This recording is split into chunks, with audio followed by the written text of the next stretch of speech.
even if it drew only a few oohs and ahs from the crowd. Incomplete passes don't wow the masses, but 88 yards on a wet field in the rain with no running start? I was watching someone who could change the game with his talent. Between his arm and his scrambling ability, Elway redefined the X's and O's of the game. There are only a handful of athletes at any time who can do that in a given sport. Back then, Magic Johnson and Larry Bird were doing it in the National Basketball Association, and Michael Jordan was a few years away. Wayne Gretzky was changing hockey.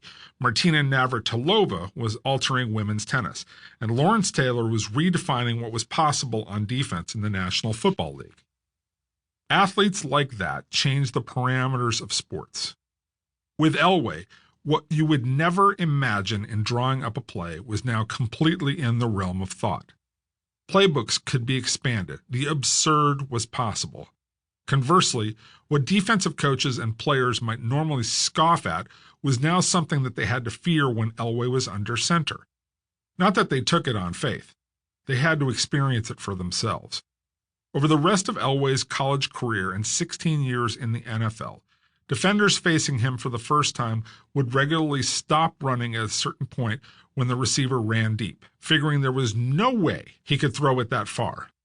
He'd then make even the best of them look foolish, as Ronnie Lott will later explain. In the history of the NFL, there have been quarterbacks who have outperformed Elway from a statistical standpoint. Whether it was Dan Marino, Brett Favre, or Peyton Manning, many have compiled great stats, usually aided by better systems and better surrounding talent. Some quarterbacks have won more than Elway, most famously Tom Brady and Joe Montana. And other passers have even had some of Elway's physical ability. Jeff George, Jamarcus Russell, and Drew Henson were among a host with cannon arms. Michael Vick and Steve Young were great scramblers. Cam Newton has the size relative to his opponents. Bob Greasy, Drew Brees, and Troy Aikman were among many who had the intelligence and will. No one has ever possessed the collection of skills to the degree of Elway. And now, no other quarterback has ever chased greatness for as long as Elway.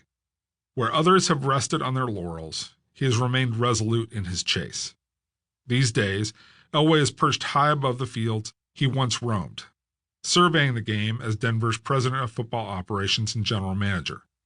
Because, in addition to his raw skill, Elway possesses passion and an undying love of competition and willingness to chase it, even in the low levels of the game.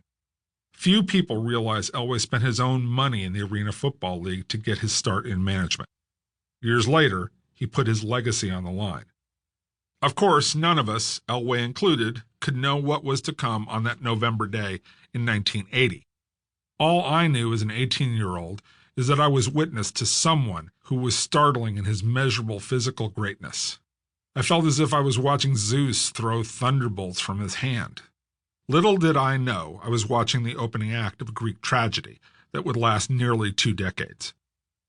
The story of Elway is not about talent easily realized. It is about talent being tested to the point of torture, both on and off the field. He was like Prometheus, who gave fire to humans and then was punished by the gods.